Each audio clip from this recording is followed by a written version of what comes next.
రోమీయులకు వ్రాసిన లేఖ 1-16 అధ్యాయాలు.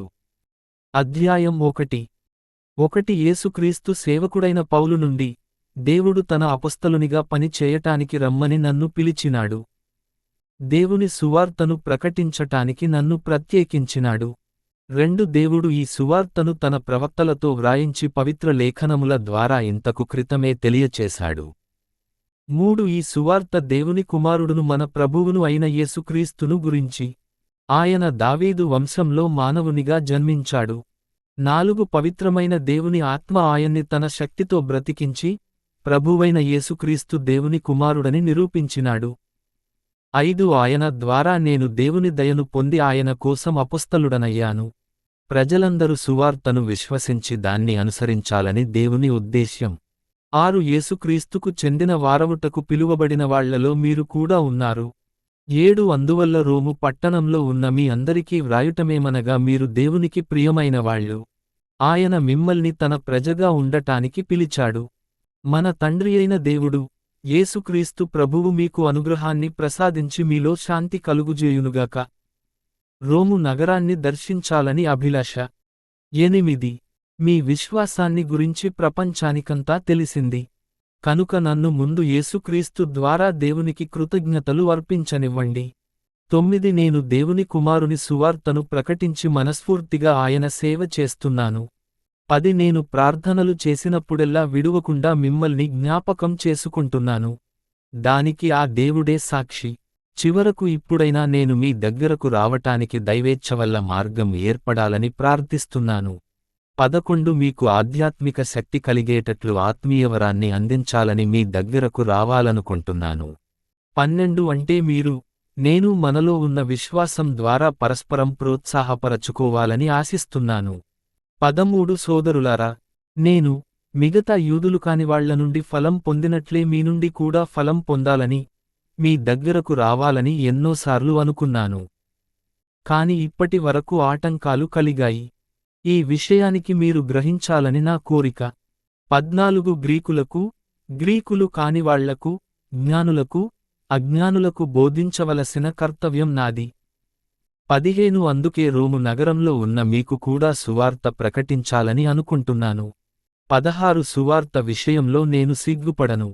ఎందుకంటే, విశ్వాసమున్న ప్రతి ఒక్కరికీ, అంటే యూదులకే కాక ఇతరులకు కూడా రక్షణను కలిగించే దేవుని శక్తి అది. 17 ఈ సువార్తలో దేవుడు మానవుల్ని నీతిమంతులుగా పరిగణించే విధానాన్ని గురించి చెప్పబడి ఉంది. అది విశ్వాసంతో మొదలై విశ్వాసంతో అంతమవుతుంది. దీన్ని గురించి లేఖనాల్లో, విశ్వాసం వల్ల నీతిమంతుడైనవాడు అనంత జీవితం పొందుతాడు అని వ్రాయబడి ఉంది. యూదులు కానివాళ్లు చేసిన పాపాలు. 18 భక్తిహీనులై దుర్బుద్ధితో సత్యాన్ని అణిచిపెట్టే ప్రజలపై దేవుడు స్వర్గం నుండి తన ఆగ్రహాన్ని చూపుతాడు. 19 తనను గురించి తెలియవలసిన విషయాలు దేవుడు వాళ్లకు తెలియచేశాడు కనుక అవి వాళ్లకు స్పష్టంగా తెలుసు. 20 కంటికి కనిపించని దేవుని గుణాలు, అంటే, శాశ్వతమైన ఆయన శక్తి, దైవికమైన ఆయన ప్రకృతి ప్రపంచం స్పష్టింపబడిన నాటి నుండి స్పష్టంగా కనిపిస్తున్నాయి. ఆయన సృష్టి ద్వారా, ఆయన గుణాన్ని మానవులు చూడగలిగారు. కనుక వాళ్ళు ఏసాకు చెప్పలేని స్థితిలో ఉన్నారు. 21 ఎందుకంటే, వాళ్లకు దేవుడెవరో తెలిసినా, వాళ్ళాయనను దేవునిగా స్తుతింపలేదు. ఆయనకు కృతజ్ఞతలు కూడా చెప్పలేదు. దానికి మారుగా వాళ్లలో పనికిమాలిన ఆలోచనలు కలిగాయి. తెలివిలేని వాళ్ల మనసులు అంధకారమైపోయాయి. 22 వాళ్ళు తాము తెలివిగలవాళ్లమని చెప్పుకున్నారు కాని మూర్ఖులవలె ప్రవర్తించారు.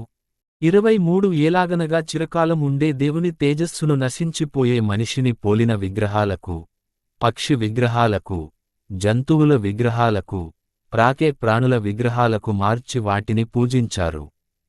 24 అందువల్ల దేవుడు వాళ్లను, వాళ్ల హృదయాలలోని మలినమైన లైంగిక కోరికలు తీర్చుకోవటానికి వదిలివేశాడు. తద్వారా వాళ్ళు పరస్పరం తమ దేహాలను మలినం చేసుకొన్నారు. 25 దేవుడు చెప్పిన సత్యాన్ని అసత్యానికి మార్చారు. సృష్టికర్తను పూజించి ఆయన సేవ చెయ్యటానికి మారుగా ఆ సృష్టికర్త సృష్టించిన వాటిని పూజించి వాటి సేవ చేశారు. సృష్టికర్త సర్వదా స్తుతింపదగినవాడు. ఆమేన్. 26 పురుషులు కూడా ఈ విధంగా చెయ్యటం వల్ల, దేవుడు వాళ్లను సిగ్గుమాలిన తమ కోరికలకు వదిలివేశాడు. వాళ్ల స్త్రీలు కూడా సహజ సంపర్కాలను వదిలివేసి అసహజమైన సంపర్కాలకు అలవాటు పడిపోయారు. 27 అదే విధంగా పురుషులు కూడా స్త్రీలతో సహజ సంపర్కాలు వదిలివేసి పురుషులతో సంపర్కం పొందాలనే కోరికలతో చెలరేగిపోయారు. పురుషులు పురుషులతో అసహజమైన సహవాసాలు చేసి తమ అసహజతకు తగిన శిక్షను స్వయంగా అనుభవిస్తున్నారు. 28 పైగా వాళ్లు దేవునికి సంబంధించిన జ్ఞానాన్ని లెక్క చెయ్యలేదు. కనుక దేవుడు వాళ్లను వాళ్ల నీచ బుద్ధికి వదిలివేశాడు. తద్వారా వాళ్లు చెయ్యరాని పనులు చేశారు. 29 అన్యాయం, దుష్టత్వం, దురాశ, దుర్నీతి, ద్వేషం, హత్య, పోరాటం, మోసం, అసూయ అనే గుణాలు వాళ్లలో సంపూర్ణంగా నిండిపోయాయి. వాళ్లు వృధాగా మాట్లాడుతూ, 30 ఇతరులను నిందిస్తూ, దేవుణ్ణి ద్వేషిస్తూ, ఇతర్లపై దౌర్జన్యం చూపుతూ, గర్విస్తూ, బడాయిలు చెప్పుకుంటూ జీవిస్తూ ఉంటారు. దుర్మార్గపు పనులు చెయ్యటానికి రకరకాల మార్గాలు కనిపెడుతూ ఉంటారు. అంతేకాక తమ తల్లిదండ్రుల పట్ల అవిధేయతగా ప్రవర్తిస్తూ ఉంటారు.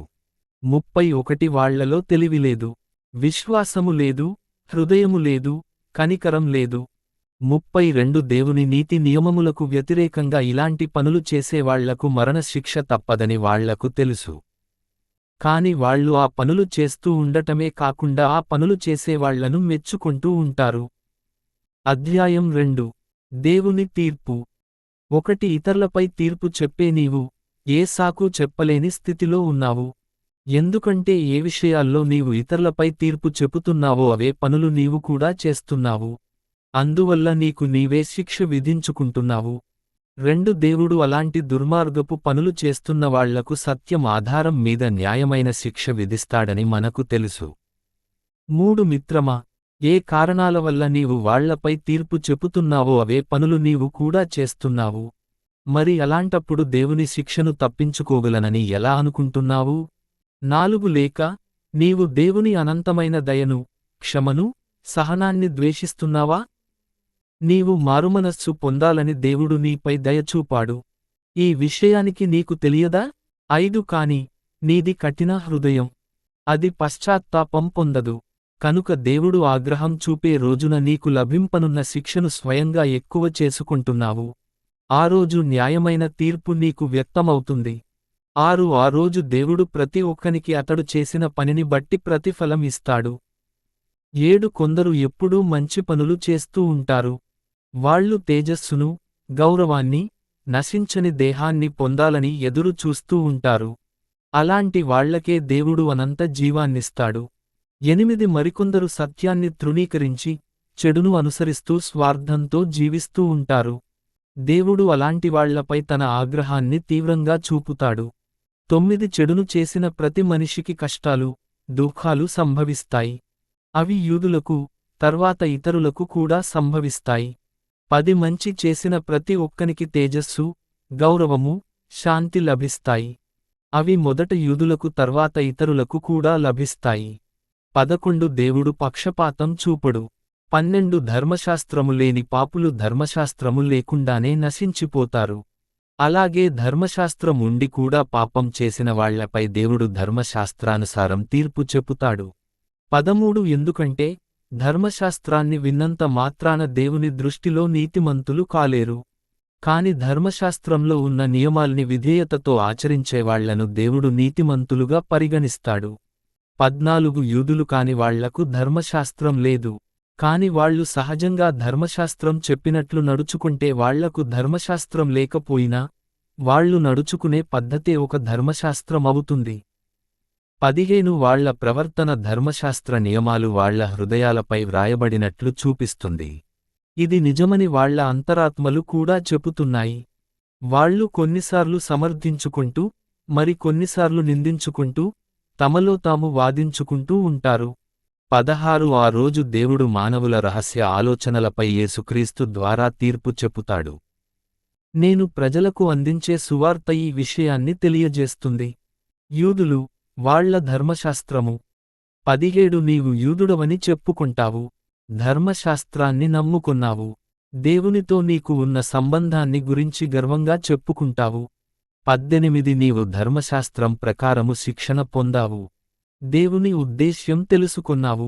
మంచిని గుర్తించగలుగుతున్నావు. 19 అందులకు మార్గదర్శివని, చీకట్లో ఉన్నవాళ్లకు వెలుగు వంటివాడవని నీవనుకుంటున్నావు. 20 మీ ధర్మశాస్త్రంలో జ్ఞానం, సత్యం ఉన్నాయి కనుక నీవు మూర్ఖులను సరిదిద్దగలననుకుంటున్నావు. అజ్ఞానులకు బోధించగలననుకుంటున్నావు. 21 ఇతరులకు బోధించే నీవు స్వయంగా నీకు నీవే ఎందుకు బోధించుకోవటం లేదు? దొంగతనము చేయరాదని బోధించే నీవు దొంగతనము చేయవచ్చా? 22 వ్యభిచారం చేయరాదని బోధించే నీవు వ్యభిచారం చేయవచ్చా? విగ్రహారాధనను అసహ్యించుకునే నీవు మందిరాలు దోచుకోవచ్చా? 23 ధర్మశాస్త్రాన్ని గురించి గర్వంగా చెప్పుకునే నీవు ధర్మశాస్త్రాన్ని అతిక్రమించి దేవుణ్ణి అగౌరవపరచవచ్చా? 24 ఈ విషయంపై, నీ కారణంగా దేవుని పేరు యూదులు కాని వాళ్ల మధ్య దూషింపబడింది అని వ్రాయబడి ఉంది. 25 ధర్మశాస్త్రాన్ని అనుసరిస్తే సున్నతికి విలువ ఉంది. కాని నీవు ధర్మశాస్త్రాన్ని ఉల్లంఘిస్తే, నీ సున్నతికి విలువలేదు. 26 కనుక సున్నతి చేయించుకోని వాళ్లు ధర్మశాస్త్ర నియమాల్ని పాటిస్తే వాళ్లు సున్నతి చేయించుకున్న వాళ్లతో సమానము కదా? 27 యూదులైన మీ దగ్గర ధర్మశాస్త్రం వ్రాత మూలంగా ఉంది. మీరు సున్నతి చేయించుకుంటారు. అయినా మీరు ధర్మశాస్త్రాన్ని ఉల్లంఘించారు కనుక, ధర్మశాస్త్రాన్ని అనుసరిస్తున్న వ్యక్తి, అతడు సున్నతి పొందని వాడైనా మీరు తప్పు చేస్తున్నారని రుజువు చేస్తున్నాడు. 28 నిజమైన సున్నతి బాహ్యమైనది, శారీరకమైనది కాదు. అదేవిధంగా యూదునివలే బాహ్యంగా కనబడినంత మాత్రాన యూదుడు కాలేడు. 29 అంతరంగంలో యూదునిగా ఉన్నవాడే నిజమైన యూదుడు. హృదయపు సున్నతి అంటే పరిశుద్ధాత్మ ద్వారా సున్నతి పొందటం అన్నమాట. ధర్మశాస్త్ర నియమంతో కాదు. ఇలాంటి వాణ్ణి దేవుడు మెచ్చుకుంటాడు, మానవులు కాదు. అధ్యాయం 3 1 సున్నతి పొందినవాళ్లలో ఏదైనా ప్రత్యేకత ఉందా? లేదు. మరి అలాంటప్పుడు యూదులుగా ఉండటం వల్ల వచ్చిన లాభమేమిటి? 2 ఎంతో లాభం ఉంది. అన్నిటికన్నా ముఖ్యమేమిటంటే దేవుడు వాళ్లకు తన సందేశాన్ని అప్పగించాడు. 3 మరి వాళ్లల్లో కొందరు నమ్మతగనివాళ్లున్నంత మాత్రాన దేవుడు నమ్మతగనివాడని అనగలమా? 4 అలా అనలేము. ప్రతి ఒక్కడూ అసత్యం చెప్పినా సరే, దేవుడు మాత్రం సత్యవంతుడుగా ఉంటాడు. ఈ విషయమై ఇలా వ్రాయబడి ఉంది, నీవు మాట్లాడినప్పుడు నిజం చెప్పావని రుజువవుతుంది. నీపై విచారణ జరిగినప్పుడు నీవు గెలుస్తావు. 5 మనం అధర్మంగా ఉన్నాము కనుకనే దేవునిలో ఉన్న ధర్మం స్పష్టంగా కనిపిస్తోందంటే ఏమనగలము? దేవుడు మనల్ని శిక్షించి తప్పు చేస్తున్నాడనగలమా? నేను మానవ నైజం ప్రకారం తర్కిస్తున్నాను. 6 ఎన్నటికీ కాదు. అలాగైనట్లయితే దేవుడు ప్రపంచంపై ఎలా తీర్పు చెప్పగలడు? 7 నేను అసత్యవంతునిగా ఉండటం వల్ల దేవుడు సత్యవంతుడనే కీర్తి పెరుగుతున్నట్లయితే, నేను పాపినని ఇంకా ఎందుకంటున్నారు? 8 మంచి కలగటానికి మనం పాపం చేద్దాం అని అనకూడదు. మేమీ విధంగా బోధించినట్లు కొందరు మమ్మల్ని నిందించి అవమానిస్తున్నారు. వాళ్లకు తగిన శిక్ష లభిస్తుంది. నీతిమంతుడొక్కడూ లేడు. 9 మరి ఇంతకు ఏమని నిర్ణయం చేద్దాం? మనం వాళ్లకంటే ఉత్తమమైన వాళ్లమనా? ఎన్నటికీ కాదు. యూదులు కానివాళ్ళు అందరూ సమానంగా పాపం చేశారు. దీన్ని నేనిదివరకే రుజువు చేశాను. 10 ఈ విషయమై ఇలా వ్రాయబడి ఉంది, నీతిమంతుడు లేడు, ఒక్కడు కూడా లేడు. 11 అర్థం చేసుకునేవాడొక్కడూ లేడు, దేవుణ్ణి అన్వేషించే వాడెవ్వడూ లేడు. 12 అందరూ వెనక్కు తిరిగి వెళ్ళిపోయారు, అందరూ కలిసి పనికిరాని వాళ్లైపోయారు. మంచి చేసే వాడొక్కడూ లేడు, ఒక్కడు కూడా లేడు. 13 వాళ్ల నోళ్లు తెరుచుకున్న సమాధుల్లా ఉన్నాయి, వాళ్ల నాలుకలు మోసాలు పలుకుతూ ఉంటాయి, వాళ్ల పెదాలపై పాము విషం ఉంటుంది. 14 వాళ్ల నోటినిండా తిట్లు, ద్వేషంతో కూడుకున్న మాటలు ఉంటాయి. 15 వాళ్ల పాదాలు రక్తాన్ని చిందించటానికి తొందరపట్టుంటాయి. 16 వాళ్లు తాము నడిచిన దారుల్లో వినాశనాన్ని, దుఃఖాన్ని వదులుతుంటారు. 17 వాళ్లకు శాంతి మార్గమేదో తెలియదు. 18 వాళ్ల కళ్లలో దైవభీతి కనిపించదు. 19 ధర్మశాస్త్రనియమాలు ధర్మశాస్త్రాన్ని అనుసరించవలసిన వారికి వర్తిస్తాయని మనకు తెలుసు. తద్వారా ప్రపంచంలో ఉన్నవాళ్లందరూ, అంటే యూదులు కానివాళ్లే కాక, యూదులు కూడా దేవునికి లెక్క చెప్పవలసి ఉంటుంది. ఎవ్వరూ తప్పించుకోలేరు. 20 ధర్మశాస్త్రం తెలిస్తే పాపాన్ని గురించి జ్ఞానం కలుగుతుంది. అంతేకాని ధర్మశాస్త్రాన్ని అనుసరించినంత మాత్రాన దేవుని దృష్టిలో నీతిమంతులం కాలేము. విశ్వాసం ద్వారా నీతిమంతుడు కావటం. 21 కాని దేవుడు ఇప్పుడు ధర్మశాస్త్రం ఉపయోగించకుండా నీతిమంతులయ్యే విధానం మనకు తెలియచేశాడు. ఈ విధానాన్ని ప్రవక్తలు ముందే చెప్పారు. ఇది ధర్మశాస్త్రంలోనూ ఉంది. 22 దీని ప్రకారం యేసుక్రీస్తులో మనకున్న విశ్వాసం వల్ల దేవుడు మనల్ని నిర్దోషులుగా పరిగణిస్తున్నాడని విదితమవుతుంది. ఆయనను విశ్వసించిన ప్రతి ఒక్కనికి ఈ విధానం వర్తిస్తుంది. 23 అందరూ పాపం చేశారు, కనుక దేవుని తేజస్సు పంచుకోవటానికి ఎవ్వరికీ అర్హత లేదు. అందువల్ల ఈ విధానం అందరికీ వర్తిస్తుంది. వ్యత్యాసం లేదు. 24 కాని దేవుడు వాళ్లను తన ఉచితమైన కృపవల్ల నీతిమంతులుగా చేస్తున్నాడు.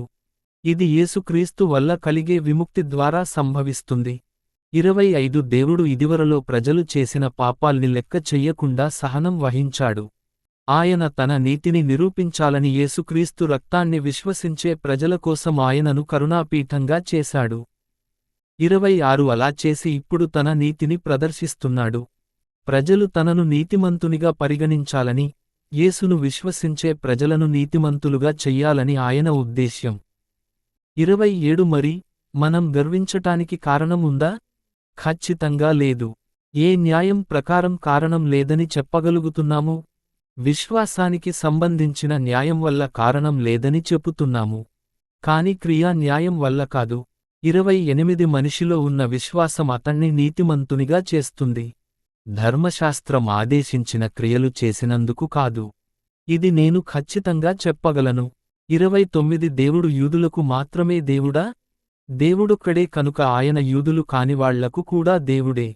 30 దేవుడు సున్నతి పొందినవాళ్లను వాళ్లలో విశ్వాసం ఉంది కనుక నీతిమంతులుగా పరిగణిస్తాడు. సున్నతి పొందనివాళ్లను కూడా వాళ్ల విశ్వాసాన్ని బట్టి నీతిమంతులుగా పరిగణిస్తాడు. 31 మరి అలాగైతే ఈ విశ్వాసాన్ని స్థాపించి మనం ధర్మశాస్త్రాన్ని రద్దు చేస్తున్నామా? కాదు. దాని విలువను ఎత్తి చూపిస్తున్నాము. అధ్యాయం 4 అబ్రాహాము యొక్క విశ్వాసం. 1 అబ్రాహాము మన మూలపురుషుడు. అతడు ఈ విషయంలో ఏమి నేర్చుకున్నాడు? 2 అబ్రాహాము చేసిన కార్యాల వలన అతడు నీతిమంతునిగా పరిగణింపబడి ఉంటే అతడు గర్వించటానికి కారణం ఉండేది. కాని దేవుని ఎదుట కాదు. 3 ఈ విషయాన్ని గురించి ఈ విధంగా వ్రాయబడి ఉంది. అబ్రాహాము దేవుణ్ణి విశ్వసించాడు కనుక దేవుడు అతణ్ణి నీతిమంతునిగా పరిగణించాడు. 4 పనిచేసేవానికి కూలి దొరుకుతుంది. అది అతని హక్కు. ఆ వచ్చిన జీతం బహుమానం కాదు. 5 దుర్మార్గుల్ని నీతిమంతులుగా చెయ్యగల దేవుడు, వాళ్ళు కార్యాలు చెయ్యకపోయినా వాళ్ళు తనను విశ్వసిస్తే, వాళ్ల విశ్వాసాన్ని బట్టి వాళ్లను నీతిమంతులుగా పరిగణిస్తాడు. 6 క్రియలు చేయకున్నా దేవునిచే నీతిమంతునిగా పరిగణింపబడిన మానవుడు ధన్యుడు. ఈ విషయాన్ని గురించి దావీదు ఈ విధంగా అన్నాడు.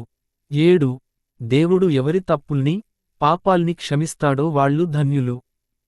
8 ఎవరి పాపాల్ని ప్రభువు వాళ్ల లెక్కలో వెయ్యడో వాళ్ళు ధన్యులు. 9 మరి సున్నతి చేయించుకున్న వాళ్ళు మాత్రమే ధన్యులా లేక సున్నతి చేయించుకోని వాళ్ళు కూడా ధన్యులా? అబ్రాహాములో విశ్వాసం ఉండటం వల్ల దేవుడతణ్ణి నీతిమంతునిగా పరిగణించాడని మనమంటూ వచ్చాము. 10 దేవుడు అతణ్ణి నీతిమంతునిగా ఎప్పుడు అన్నాడు? సున్నతి చేయించుకున్న పిదపనా లేక ముందా? సున్నతి చేయించుకున్న పిదప కాదు, ముందే. 11 అబ్రాహాము సున్నతి చేయించుకోకముందు అతనిలో విశ్వాసముండటం వల్ల దేవుడతణ్ణి నీతిమంతునిగా పరిగణించాడు. దీనికి చిహ్నంగా అబ్రాహాము సున్నతిని ఒక ముద్రగా పొందాడు. తద్వారా సున్నతి పొందకున్నా విశ్వాసం ఉన్నవాళ్లకు అతడు తండ్రి అయ్యాడు. వీళ్లను నీతిమంతులుగా పరిగణించాలని దేవుని ఉద్దేశం. 12 అబ్రాహాము సున్నతి చేయించుకున్న వాళ్లకు కూడా తండ్రి. అంటే అందరికీ కాదు. మన తండ్రి అబ్రాహాము సున్నతి చేయించుకోకముందు నుండి అతనిలో ఉన్న విశ్వాసాన్ని తమలో చూపిన వాళ్లకు మాత్రమే అతడు తండ్రి. విశ్వాసం ద్వారా దేవుని వాగ్దానం పొందెను. 13 అబ్రాహాము మరియు అతని సంతానం ప్రపంచాన్ని వారసత్వంగా పొందుతారని దేవుడు వాగ్దానం చేశాడు. ఈ వాగ్దానం ధర్మశాస్త్రాన్ని పాటించినందుకు చెయ్యలేదు. అతనిలో విశ్వాసం ఉండటం వలన దేవుడతణ్ణి నీతిమంతునిగా పరిగణించి ఈ వాగ్దానం చేశాడు. 14 ఒకవేళ వారసులు కావటానికి ధర్మశాస్త్రం కారణమైతే విశ్వాసానికి విలువ ఉండదు. పైగా వాగ్దానానికి అర్థం ఉండదు. 15 ధర్మశాస్త్రం ఉంటే దేవుని ఆగ్రహం ఉంటుంది. కాని ధర్మశాస్త్రం లేకపోతే దాన్ని అతిక్రమించే ప్రశ్నే రాదు. 16 ఆ వాగ్దానము విశ్వాసము ఉండటం వల్ల సంభవిస్తోంది. అది ఉచితంగా లభించాలని దేవుని ఉద్దేశ్యం. అది అబ్రాహాము సంతానానికంతా వర్తిస్తుందని దేవుడు అభయమిచ్చాడు.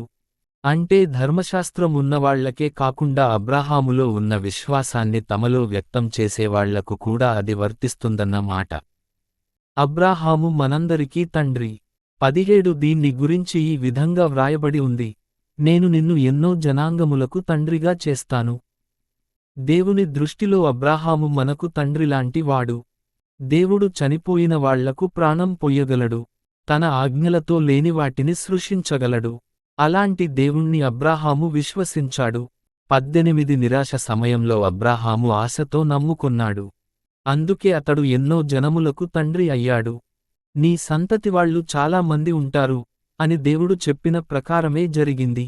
19 అప్పటికి అబ్రాహాముకు సుమారు 100 సంవత్సరాల వయస్సు. అతని శరీరం బలహీనంగా ఉండింది. పైగా శారాకు గర్భం దాల్చే వయస్సు దాటిపోయి ఉంది. ఈ సంగతులు అబ్రాహాముకు తెలుసు. అయినా అతని విశ్వాసం సన్నగిల్లలేదు. 20 దేవుడు చేసిన వాగ్దానంలో అతడు తన విశ్వాసాన్ని కోల్పోలేదు. దానికి మారుగా అతడు దృఢ విశ్వాసంతో దేవుణ్ణి స్తుతించాడు. 21 దేవుడు తాను చేసిన వాగ్దానాన్ని నిలుపుకోగలడని, ఆ శక్తి ఆయనలో ఉందని అబ్రాహాముకు సంపూర్ణమైన విశ్వాసం ఉండినది. 22 ఈ కారణంగానే దేవుడతన్ని నీతిమంతునిగా పరిగణించాడు. 23 నీతిమంతునిగా పరిగణించాడు అన్న పదాలు అతని కొరకు మాత్రమే వ్రాయబడలేదు. 24 అవి మనకోసం కూడా వ్రాయబడ్డాయి. మనము మన యేసు ప్రభువును బ్రతికించిన దేవునియందు విశ్వసిస్తున్నాము. కనుక దేవుడు మనల్ని కూడా నీతిమంతులుగా పరిగణిస్తాడు.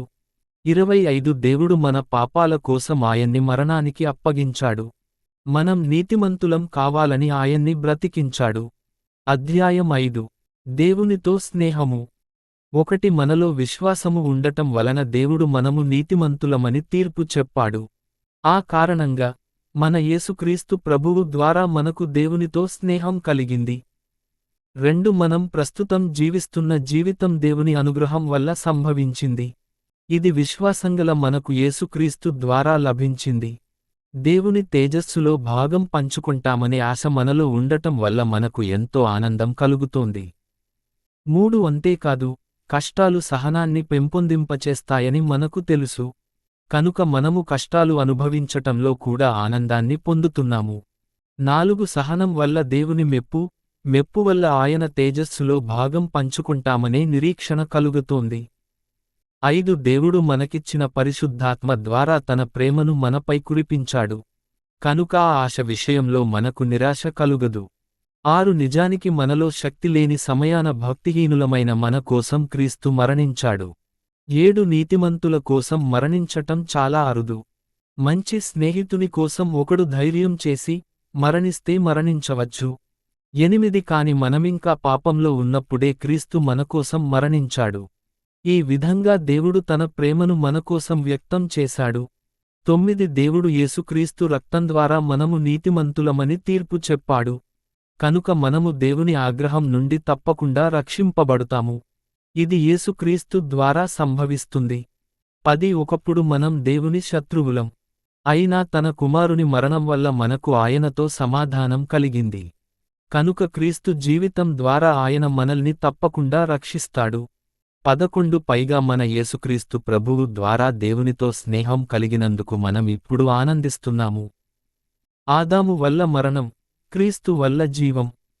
12 పాపం ఈ ప్రపంచంలోకి ఆదాము ద్వారా ప్రవేశించింది. పాపం ద్వారా మరణం సంభవించింది. అంతేకాక అందరూ పాపం చేశారు కనుక అందరికీ మరణం ప్రాప్తించింది. 13 ధర్మశాస్త్రానికి ముందే పాపం ఈ ప్రపంచంలో ఉండేది. కాని ధర్మశాస్త్రం లేకపోయినట్లయితే పాపం లెక్కలోకి వచ్చేది కాదు. 14 అయినా ఆదాము కాలం నుండి మోషే కాలం వరకు మానవులపై మరణం రాజ్యం చేసింది. ఆదాము దేవుని ఆజ్ఞను అతిక్రమించాడు. కాని అతనివలే పాపం చెయ్యని వాళ్లపై కూడా మరణం రాజ్యం చేసింది. ఆదాముకు, రానున్నవానికి కొంత పోలిక ఉంది. 15 కాని దేవుడు ఇచ్చిన వరానికి, ఆదాము చేసిన పాపానికి పోలిక లేదు. ఒకడు చేసిన పాపం వల్ల చాలా మంది మరణించారు. మరొకని అనుగ్రహం వల్ల, అంటే యేసుక్రీస్తు అనుగ్రహం వల్ల, దేవునిలో వరము, ఆయన అనుగ్రహము ఉచితంగా లభించాయి. 16 పైగా ఆదాము ఒక్కసారి చేసిన పాపానికి నేరస్థుడుగా తీర్పు ఇవ్వబడింది. కాని ఎన్నో పాపాలు చేసిన మనకు దేవుని నుండి నీతిమంతులముగా అయ్యే వరం లభించింది. అందువల్ల ఆదాము పాపాన్ని దేవుని వరంతో పోల్చలేము. 17 ఆదాము పాపం చేశాడు. ఆ ఒక్కని పాపం వల్ల మరణం రాజ్యం చేసింది. కాని ఇంకొకని ద్వారా అంటే యేసుక్రీస్తు ద్వారా ఆధ్యాత్మిక జీవితం పొంది రాజ్యం చెయ్యటం తథ్యం.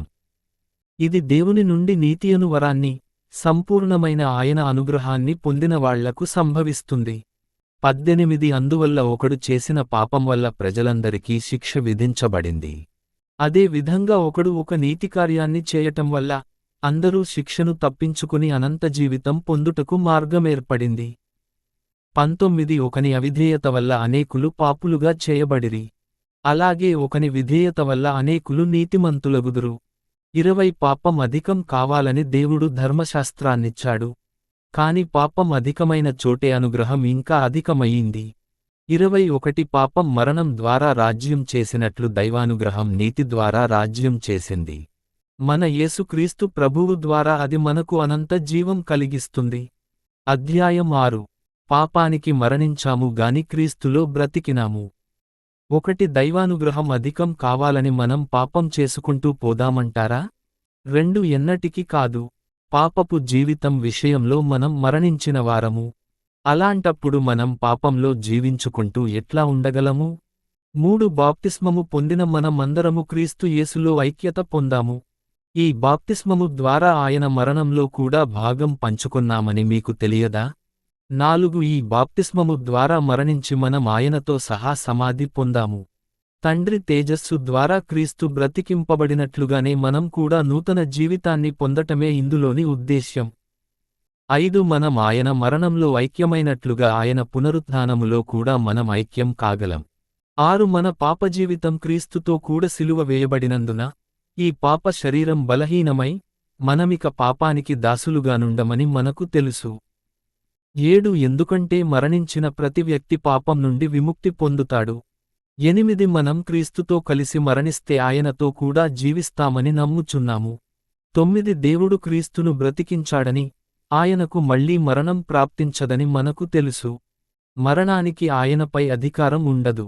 10 పాపం విషయమై ఆయన ఒకే ఒకసారి మరణించాడు. కాని ఆయన జీవిస్తున్న జీవితం దేవుని కోసం జీవిస్తున్నాడు.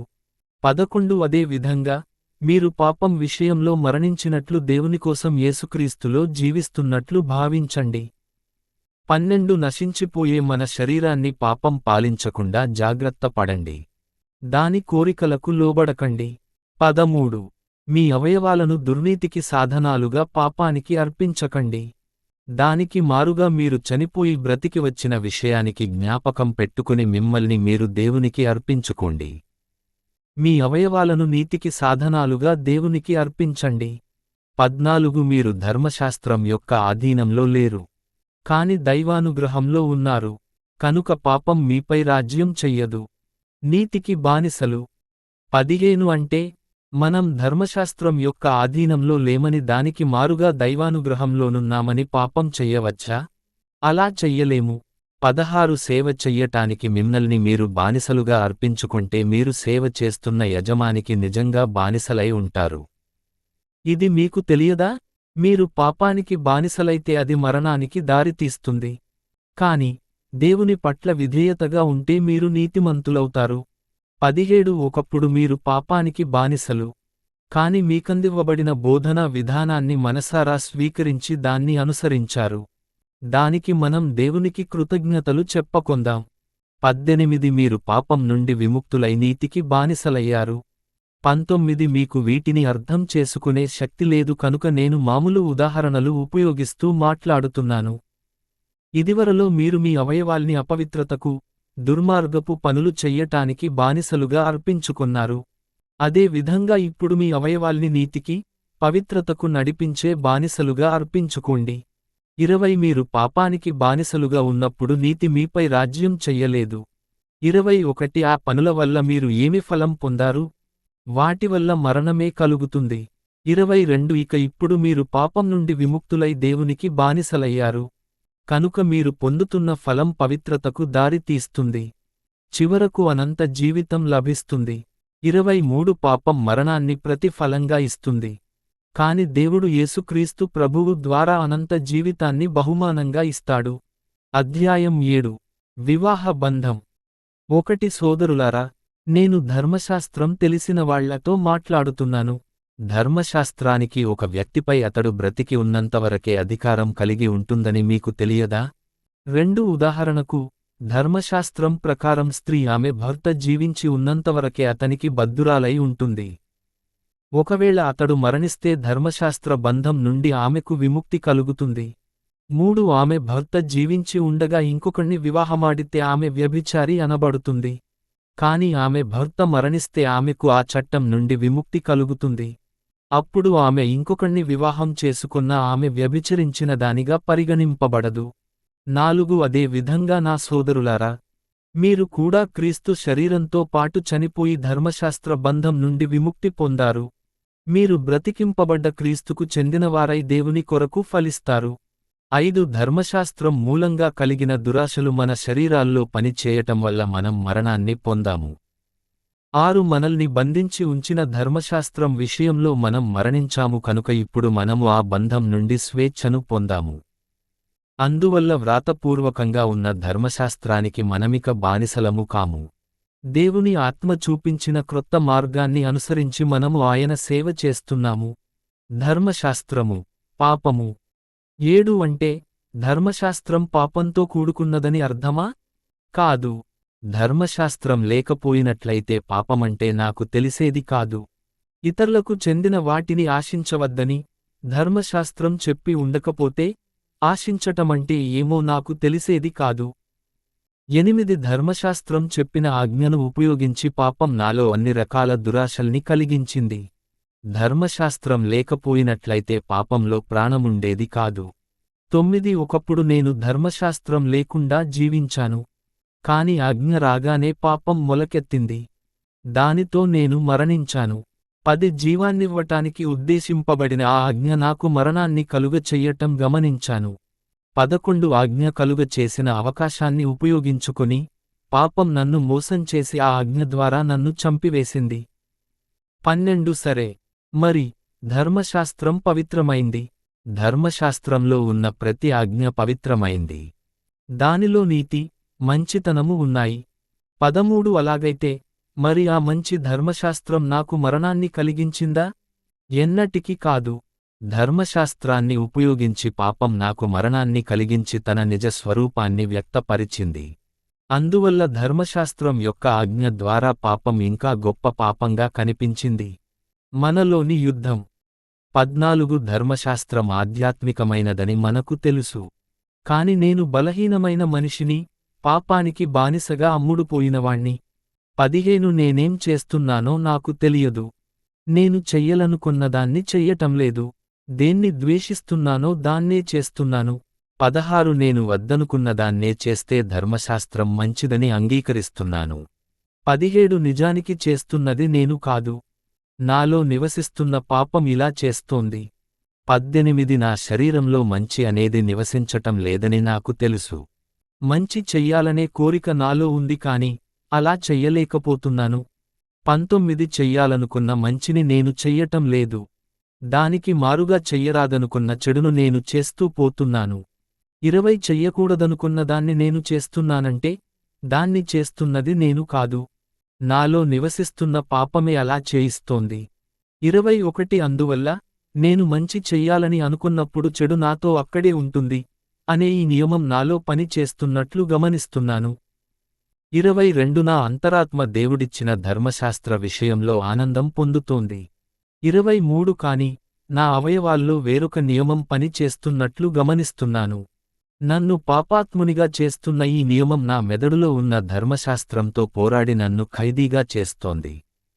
24 నేనంత దౌర్భాగ్యుణ్ణి, మరణం యొక్క ఆధీనంలో ఉన్న ఈ నా శరీరం నుండి నన్ను ఎవరు రక్షిస్తారు? 25 అందువల్ల మన యేసుక్రీస్తు ప్రభువు ద్వారా మనం దేవునికి కృతజ్ఞతలు తెలుపుకుందాం. స్వయంగా బుద్ధిపూర్వకంగా నేను దేవుని ధర్మశాస్త్రానికి బానిసను. కాని నా శరీరం పాపాన్ని కలుగచేసే నియమానికి బానిస. అధ్యాయం 8 ఆత్మ ద్వారా జీవము. 1 అందువల్ల ప్రస్తుతం యేసుక్రీస్తులో ఐక్యత పొంది జీవిస్తున్న వాళ్లకు దేవుడు శిక్ష విధించడు. 2 దేవుని ఆత్మ మనం యేసుక్రీస్తుతో ఐక్యత పొందటం వల్ల మనలో జీవాన్ని కలుగచేశాడు. ఆ ఆత్మ యొక్క నియమం మన పాపానికి, మరణానికి చెందిన నియమం నుండి నాకు విముక్తి కలిగించింది. 3 ధర్మశాస్త్రం అన్నీ చెయ్యలేకపోయింది.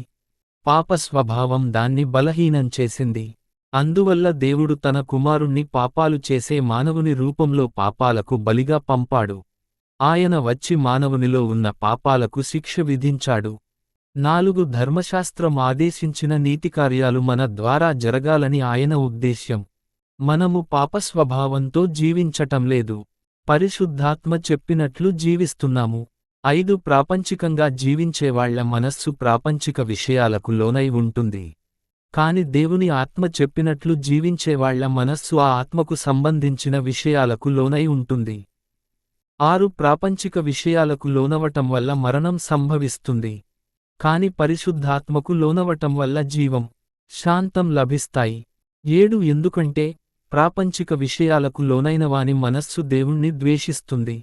అలాంటి మనస్సు దేవుని ధర్మశాస్త్రానికి ఆధీనమై ఉండజాలదు. 8 ప్రాపంచికంగా జీవించేవాళ్లు దేవుని మెప్పు పొందలేరు. 9 దేవుని ఆత్మ మీలో నిజంగా నివసిస్తున్నట్లయితే మీరు ఈ లోక సంబంధంగా జీవించటం లేదన్నమాట. అంటే మీరు ఆత్మీయంగా జీవిస్తున్నారన్నమాట. క్రీస్తు యొక్క ఆత్మ తనలో లేనివాడు క్రీస్తుకు చెందడు.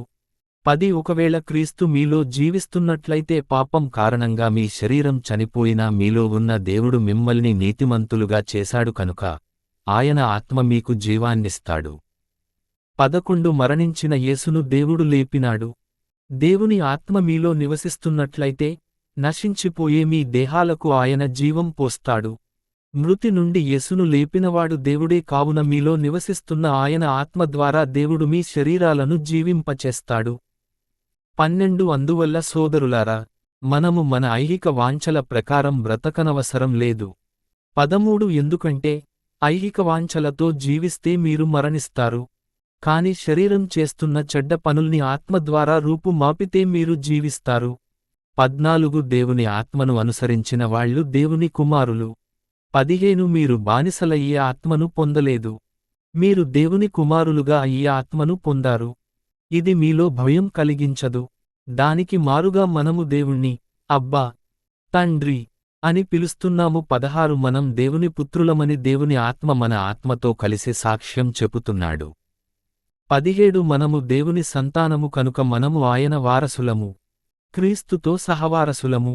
మనము ఆయనలో కలిసి ఆయన తేజస్సును పంచుకోవాలనుకుంటే ఆయనతో కలిసి ఆయన కష్టాలను కూడా పంచుకోవాలి. రానున్న తేజస్సు. 18 మనకు వ్యక్తం కానున్న తేజస్సు మనం ప్రస్తుతం అనుభవిస్తున్న కష్టాల కన్నా ఎన్నో రెట్లు గొప్పదని నా అభిప్రాయం. 19 దేవుడు తన కుమారుల్ని బయలుపర్చాలని సృష్టి అంతా ఆతృతతో కాచుకుని ఉంది. 20 సృష్టి నాశనంకు అప్పగింపబడింది. అయితే తన కోరిక ప్రకారం కాకుండా దాన్ని లోబర్చిన వాని చిత్తప్రకారం నిరీక్షణలో అప్పగించబడింది. 21 బానిసత్వంతో క్షీణించిపోతున్న ఈ సృష్టి ఒక రోజు విడుదల పొంది దేవుని సంతానం అనుభవింపనున్న తేజోవంతమైన స్వేచ్ఛను అనుభవిస్తుందనే ఒక విశ్వాసం ఉంది. 22 సృష్టి అంతా ప్రసవించునప్పుడు స్త్రీకి కలిగే బాధలాంటి నొప్పులతో మూలుగుతూ ఈనాటి వరకు బాధపడుతుందని మనకు తెలుసు.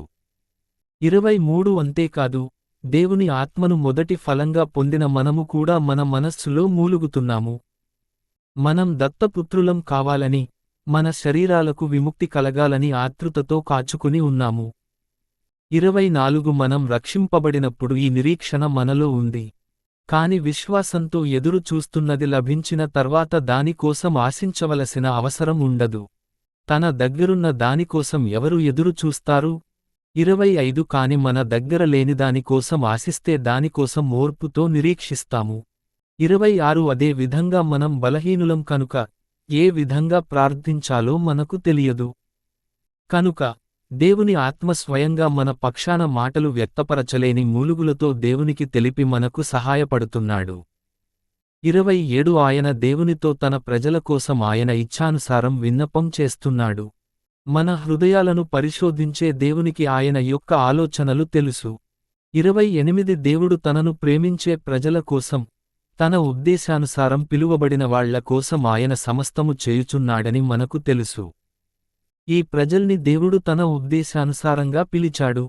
29 దేవుడు తనకు ఇదివరకే తెలిసిన వాళ్లను తన కుమారునిలా రూపొందించాలని ప్రత్యేకంగా ఉంచాడు. తనకు చాలామంది పుత్రులుండాలని, వాళ్లలో యేసు మొట్టమొదటివానిగా ఉండాలని ఆయన ఉద్దేశ్యం.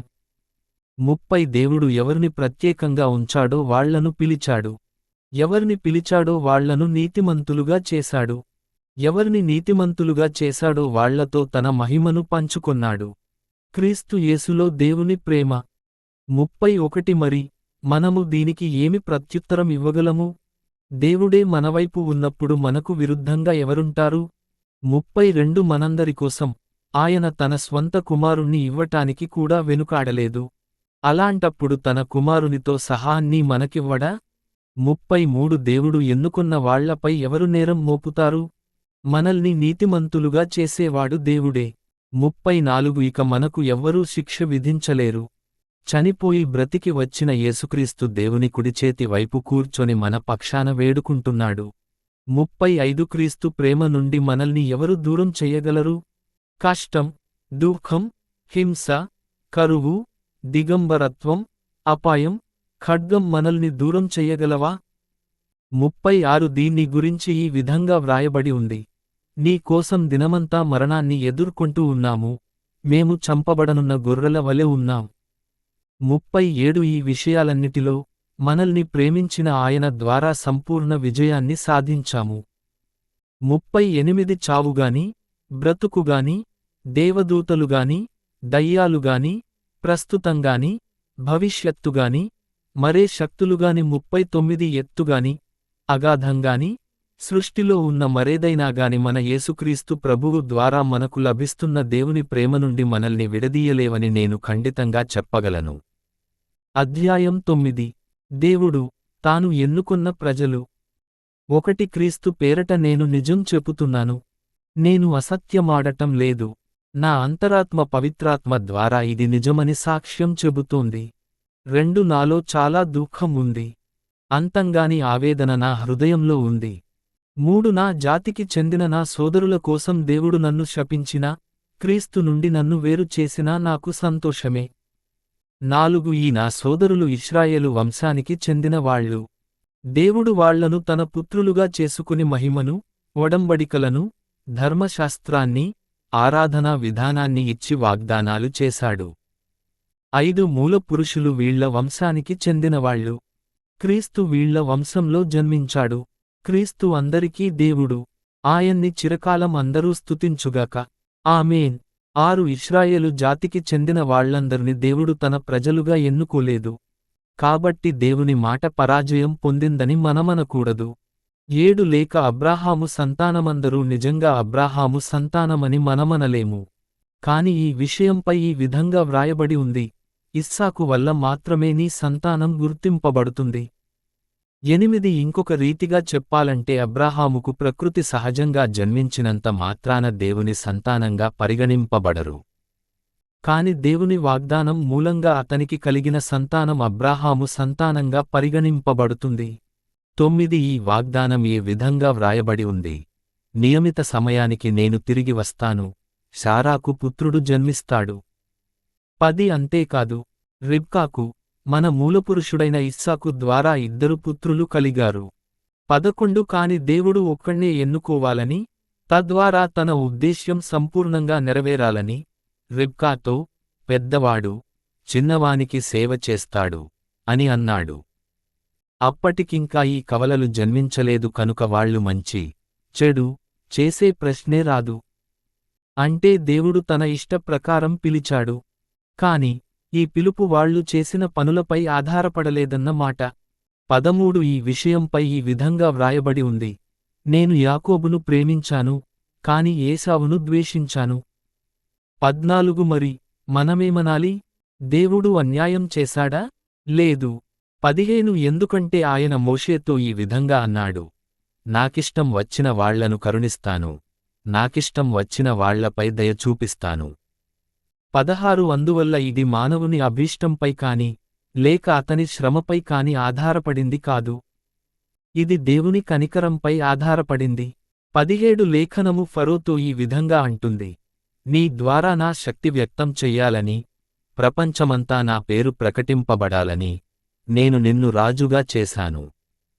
18 అంటే, దేవుడు తనకిష్టమున్న వాళ్లపై కనికరం చూపిస్తాడు, తనకిష్టమున్న వాళ్లపై కఠినత్వం చూపిస్తాడు. 19 మీరు నాతో, మరి దేవుడు మమ్ముల్ని ఎందుకు ఇంకా నిందిస్తున్నాడు? ఆయన ఇష్టాన్ని ఎవరు కాదనగలరు? అని అనవచ్చు. 20 కాని, ఓ మనిషి, దేవునితో ఎదురు తిరిగి మాట్లాడటానికి నీవెవరవు? సృష్టింపబడింది సృష్టికర్తతో, నన్నీ విధంగా ఎందుకు సృష్టించావు? అని అడగవచ్చా? 21 కుమ్మరి ఒకే మట్టి ముద్దతో కొన్ని కుండల్ని మంచి పనుల కోసం, మరి కొన్నిటిని మామూలుగా ఉపయోగించుకోవటానికి చేస్తాడు. అలా చెయ్యటానికి అతనికి అధికారం లేదా? 22 భవిష్యత్తులో దేవుడు తన కోపాన్ని చూపాలని, తన శక్తిని తెలియచెయ్యాలని, నాశనం చెయ్యతగిన దుర్మార్గుల పట్ల సహనం వహించాడంటే మనమేమనగలము? 23 దేవుడు తన తేజస్సులోని గొప్పతనాన్ని తెలియచెయ్యాలని తన మహిమను పంచుకోవటానికి దయతో ఇతరులను సృష్టించాడంటే మనం ఏమనగలం?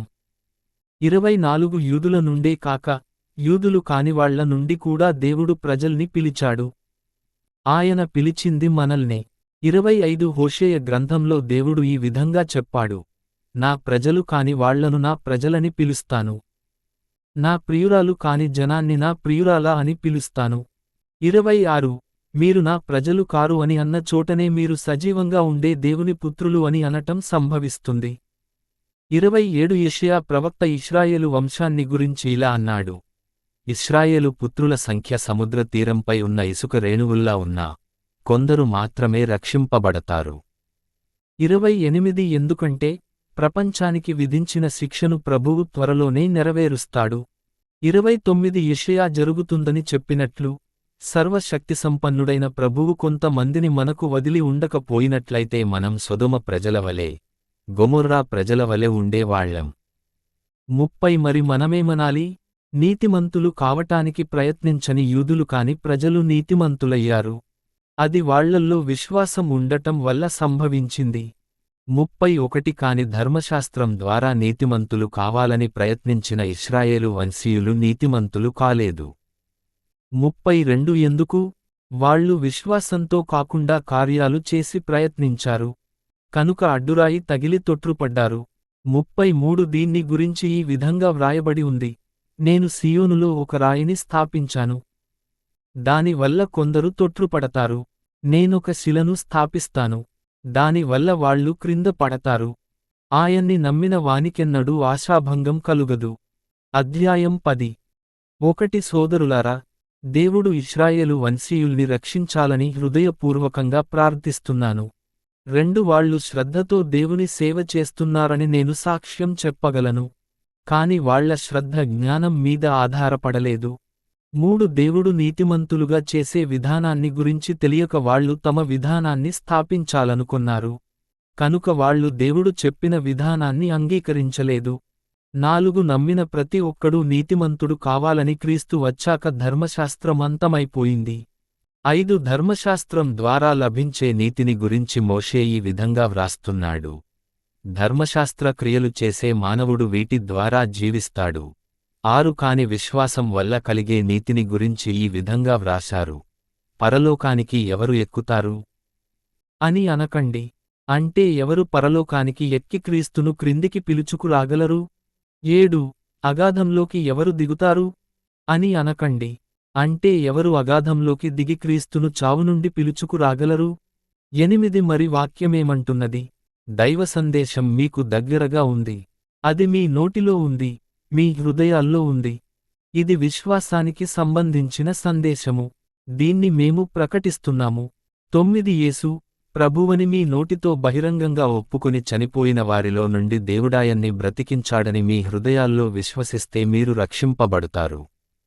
10 ఎందుకంటే మనము మన హృదయాలతో విశ్వసిస్తాము కనుక నీతిమంతులుగా పరిగణింపబడుతాము. నోటితో ఒప్పుకుంటాము కనుక రక్షణను పొందుతాము. 11 లేఖనాల్లో ఈ విధంగా వ్రాసారు, ఆయన్ని నమ్మినవానికి ఆశాభంగం కలుగదు. 12 యూదులకు, యూదులు కానివాళ్లకు వ్యత్యాసం లేదు. ప్రభువు ఒక్కడే. ఆయనే అందరికి ప్రభువు. ఆయన తనను ప్రార్థించిన వాళ్లందరికీ అడిగినంత ఇస్తాడు. 13 దీన్ని గురించి, ప్రభువును ప్రార్థించిన ప్రతి ఒక్కడూ రక్షింపబడతాడు అని వ్రాయబడి ఉంది. 14 మరి విశ్వసించకుండా ఎలా ప్రార్థించగలరు? ఆయన్ని గురించి వినకుండా వాళ్ళు ఆయన్ని ఏ విధంగా విశ్వసించగలరు? వాళ్లకు ఎవరో ఒకరు చెప్పకుంటే వాళ్ళు ఏ విధంగా వినగలరు? 15 ఎవరైనా పంపందే వాళ్ళు వచ్చి ఎలా చెప్పుతారు? దీన్ని గురించి ఈ విధంగా వ్రాసారు, సువార్తను తెచ్చేవాళ్ల పాదాలు ఎంత అందంగా ఉన్నాయి. 16 కాని సువార్తను అందరూ అంగీకరించలేదు. యెషయా ఈ విధంగా అన్నాడు, ప్రభూ, మేము చెప్పినదాన్ని ఎవరు నమ్మారు?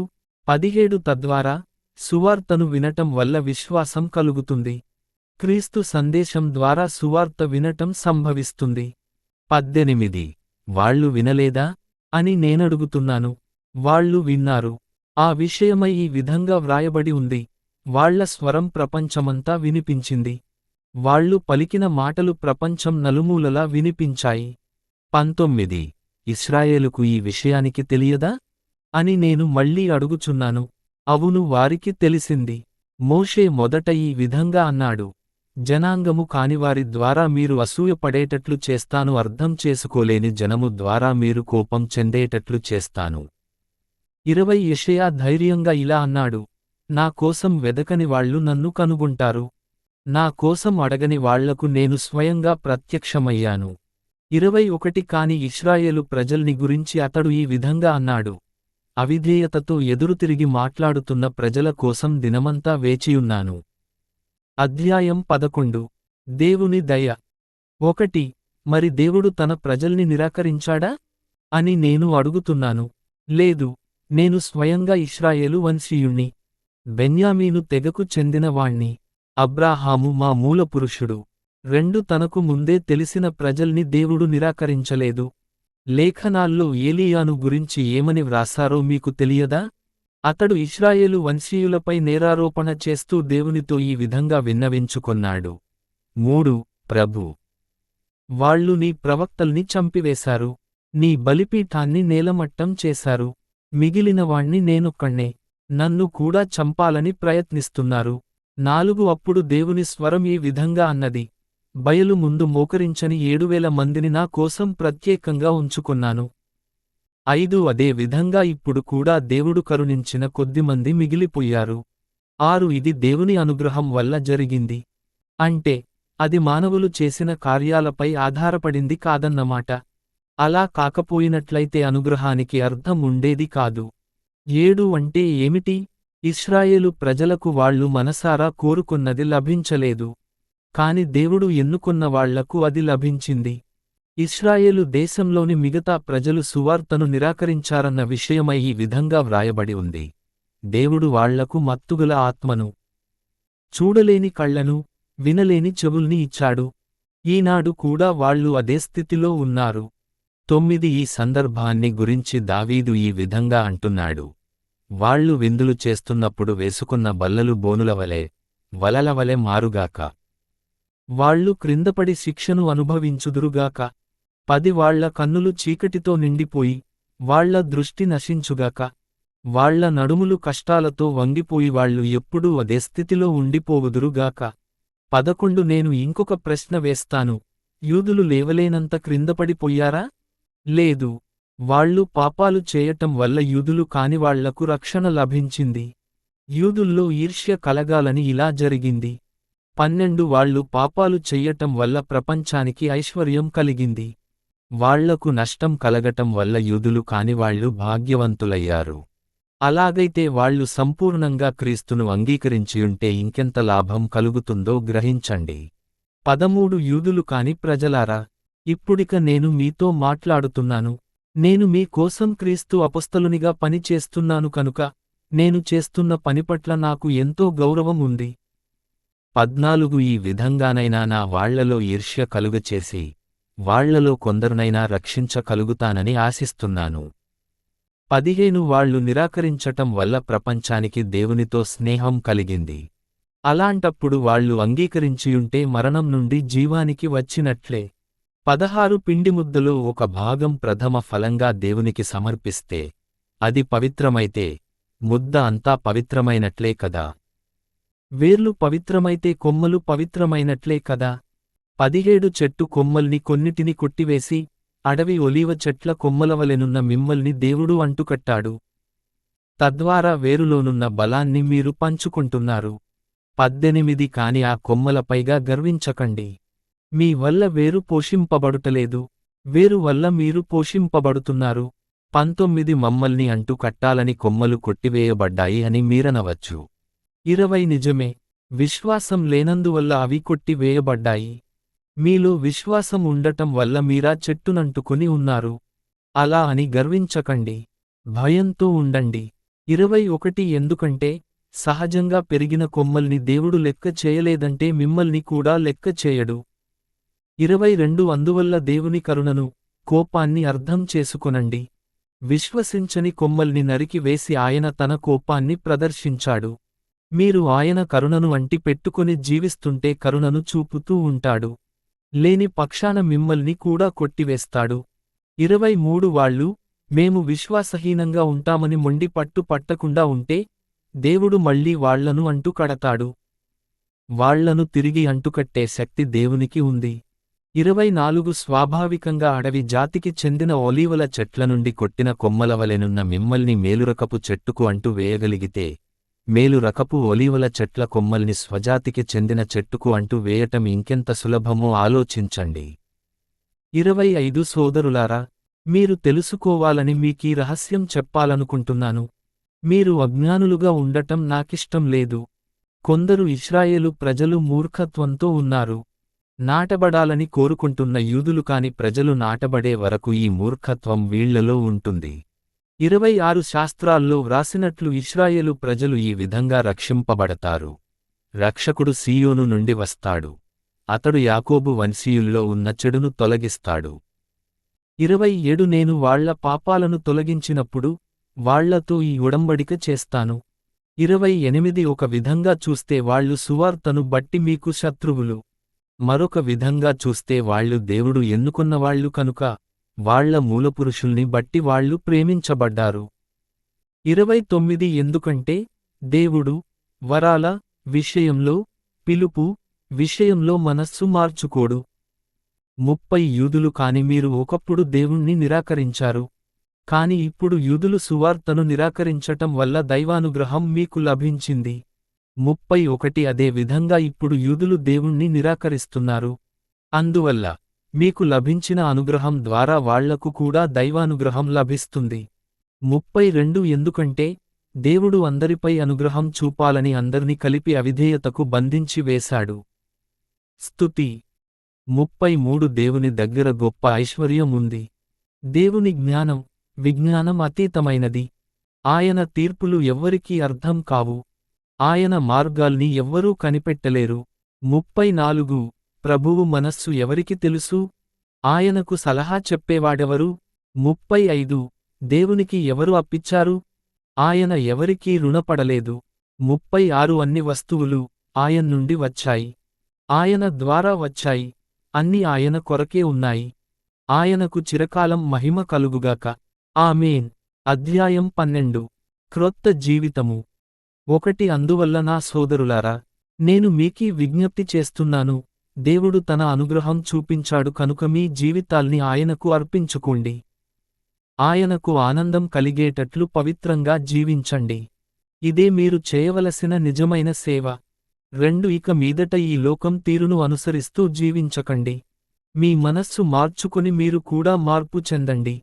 అప్పుడు మీరు దైవేచ్ఛ ఏమిటో తెలుసుకుని, అది ఉత్తమమైనదని, ఆనందం కలిగిస్తుందని, పరిపూర్ణమైనదని గ్రహిస్తారు.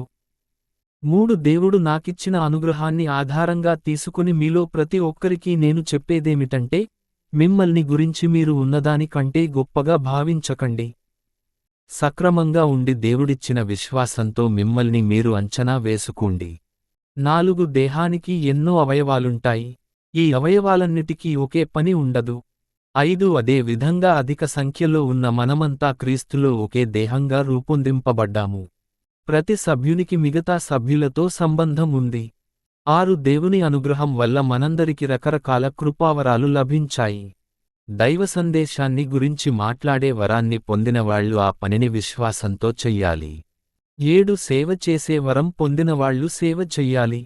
బోధించే వరం పొందినవాళ్లు బోధించాలి. 8 ప్రజలను ప్రోత్సాహపరచే వరం పొందినవాళ్లు ప్రోత్సాహపరచాలి. దానం చేసే వరం పొందినవాళ్లు ధారాళంగా దానం చెయ్యాలి. నాయకత్వం వహించాలని వరం పొందినవాళ్లు శ్రద్ధతో నాయకత్వం చెయ్యాలి. దయ చూపాలని వరం పొందినవాళ్లు ఆనందంగా దయ చూపాలి. 9 ప్రేమలో నిజాయితీగా ఉండండి. దుర్మార్గాన్ని ద్వేషించండి. మంచిని అంటి పెట్టుకుని ఉండండి. 10 సోదర ప్రేమతో, మమతతో ఉండండి. మీ సోదరులను మీకన్నా అధికులుగా భావించి గౌరవిస్తూ ఉండండి. 11 ఉత్సాహాన్ని వదులుకోకుండా ఉత్తేజితమైన ఆత్మతో ప్రభువు సేవ చేయండి. 12 పరలోకం లభిస్తుందన్న ఆశతో ఆనందం పొందుతూ, కష్ట సమయాల్లో సహనం వహించి, అన్ని వేళలా విశ్వాసంతో ప్రార్థిస్తూ ఉండండి. 13 మీ సహాయం అవసరమున్న దేవుని ప్రజలతో మీకున్న వాటిని పంచుకోండి. ఆతిథ్యాన్ని మరువకండి.